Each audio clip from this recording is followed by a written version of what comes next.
I'm Paul Fisher from Henry Ford College in Dearborn, Michigan.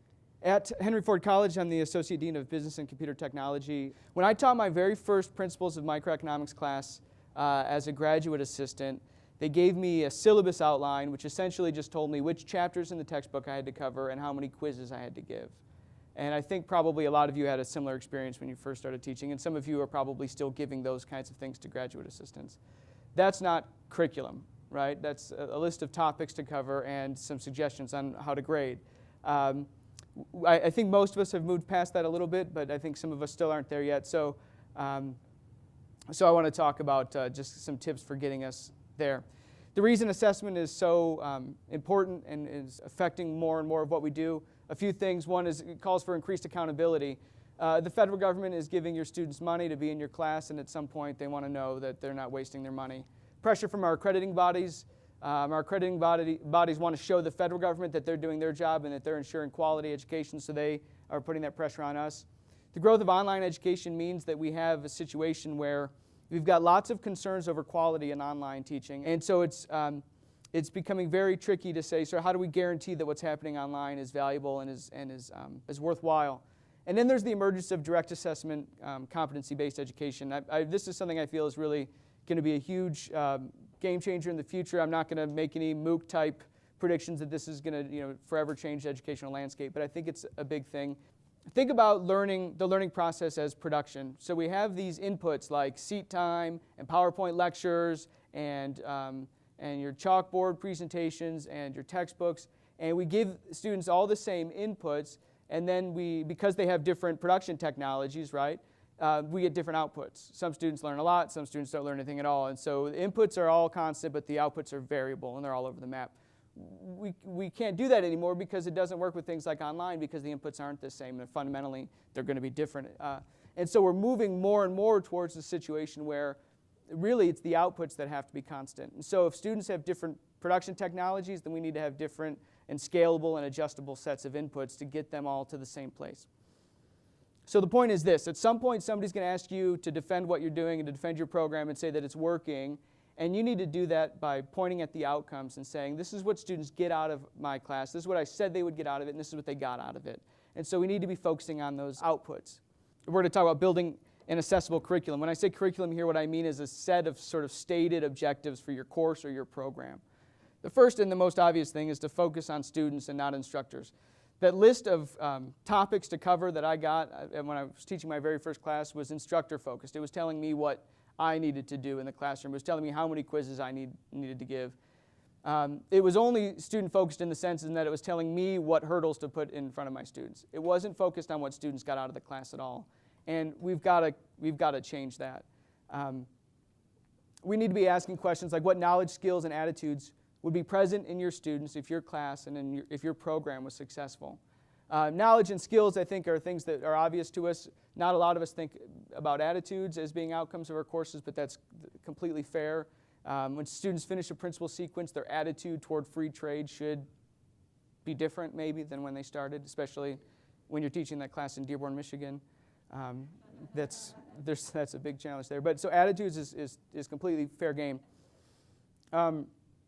But we want to be thinking about,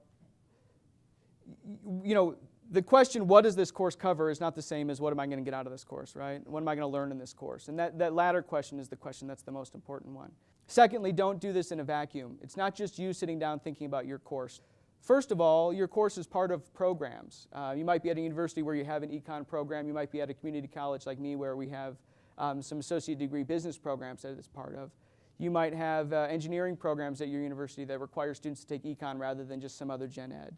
Econ may satisfy a gen ed, which means that it's related to some overall outcomes that your college has for all of its students, right, or your university. And by the way, those gen eds are tied to your university's mission, okay? So it's not just you figuring out what you think should maybe happen in a principal's course. There's a lot that needs to be kind of considered when you do that. If you've got a learning outcome for your econ program that says students need to be able to access and use data, then it's going to start to show up in some courses at some point, right? You've got to support that. So you need to know all the other things that people are expecting to get out of your courses. And then the last sort of general piece of advice is to reach out. Our task was made more difficult because most faculty members' training did not include educational theory. Neither did mine, right? Probably most of you, we didn't learn this stuff. Mine, we just picked this stuff up in the classroom, for better or worse. And some of us end up maybe being really great teachers, but we all have a lot to learn. So don't be afraid to get some professional development on writing curriculum and on setting course objectives. There's lots of, there are conferences all over the place on this, lots of articles, books. So the purpose of a learning objective is to communicate. So when we think about what is the intended purpose of our principal sequence, say, or whatever course it is, how many of you have said or heard somebody else say that the purpose of this course is to help teach my students to think like an economist? Has anybody ever used that phrase before? To think like an economist. Okay. Now, imagine you went to somebody in the nursing department at your university and said, what's the purpose of your nursing class? And they said, we want our students to be able to think like a nurse. Wouldn't you kind of get a little concerned, right? You want them to think like a nurse, not do the things that a nurse does, right? I mean, isn't there a difference there? Yeah, be a nurse, right? Or your poli-sci, I want my students to think like a political scientist. You'd kind of laugh a little, like what's the value in that, right?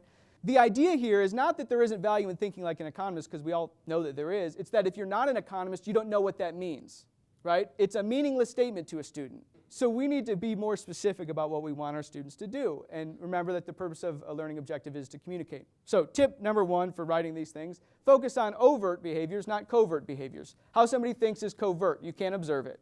And so if you say that what I'm doing is teaching students to think, and then at some point somebody comes to you and says, we want you to assess your program and demonstrate to us that you are successfully teaching your students to think a certain way, you won't be able to do it, right? Unless you do something like this. First, obviously, you have to include a description of the performance. So use those overt behavioral verbs, right?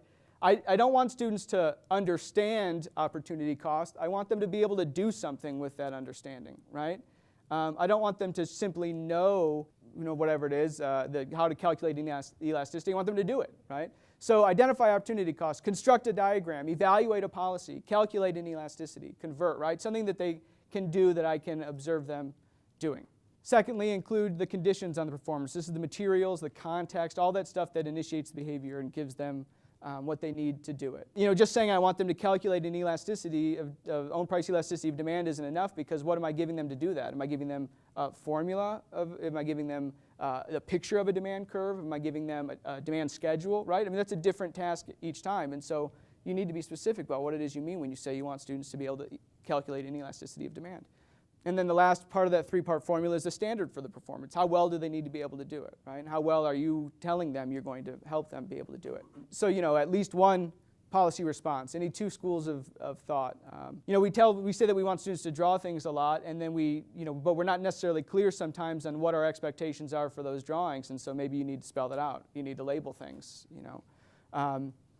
Using correct terminology. Sometimes we get a lot of learning objectives that say we want students to be able to explain things, but you can explain things without using economic terminology, right? And so is that important to you or not? That you can make that decision, but you need to put some standards on that. Okay. So words of caution when doing this. Don't make references to instruction. Again, we're trying to be student-focused.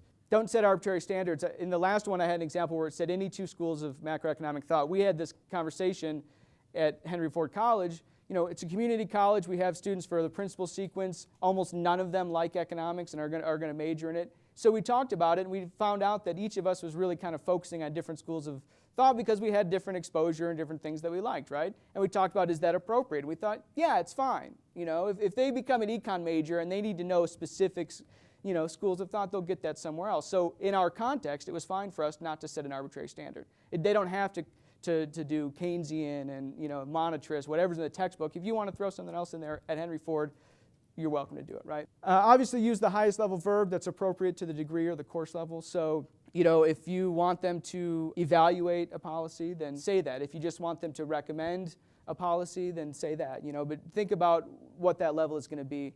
And also, as you start getting into these Bloom's verbs and looking up lists of these Bloom's verbs, not all of these are necessarily really great verbs. So, and don't be afraid to go outside of them a little bit and think about what your students actually need to do. Okay, so incentives matter. So besides the fact that somebody's going to come ask me to start assessing it, what do we get from doing this well instead of just doing it? And I think there are some benefits from having a really well-crafted, accessible curriculum. The first is that we get some opportunities for reflection on what we do. When what we're given is just a list of topics, my lecture is going to hit all those things. I can achieve that pretty easily, right? I just know that in the 3 hours a week that I spend talking at my students, I got to make sure I mention these things, and I've done it. When I start thinking about the outcomes of what I want my students to get, what I want them to be able to do, the attitude I want them to have, then I have to really think about the connection between what I do in class and getting them there. Do you understand what I mean by that? So it gives me some time to reflect. What am I doing and how is it helping my students? I love to lecture just as much as I'm sure that the rest of you do too, but we have to be honest with ourselves. It's not helping them learn very much, right? And so because all of you care about your students, this is valuable time here to reflect on what you're doing and how it's moving the needle. More academic freedom. I put this on here because people start to get worried about academic freedom when you start defining what are students going to be able to do, and what's the standard that we're going to set for your students when they leave your course. I think you actually end up with more academic freedom when you do this because we're putting the sort of focus on what's the output and not what's the input. However you get them there, that's up to you. You can do it in your style, in your way, as long as you get them there. It'll get you resources too. Whether or not it's been articulated this way to you at your institution, program review and assessment drives planning, and planning drives the budget, right? So if you have an outcome for your program that says students need to be able to access and use data, and you don't have a computer lab for them, then you've got a case to make that we need some resources here because we've got this program level outcome that we can't meet, with our current resources. You get a lot of useful data, which is something that we all like to have more of on what specific things students can or can't do. And I think a really big thing that you get is more engaged students. I think some of the things that other people today have talked about are really going to have more impact on engagement than what I'm talking about, but I think that this also helps a little bit too. That when on the first day of class, rather than telling students, I'm going to teach you to think more like me, and you can thank me later for it, when instead we say something to them like, if I do my job right, this is what you're going to be able to do at the end of the class. I think that is going to do a little bit more, I guess. The way that I say it here is that clear learning objectives lead students to expect that is going to be a meaningful experience in your class, right? That there's actually going to be something that they get. And also that you are committed to their success as students, right? That this is what you're going to be able to do, and I'm going to get you there.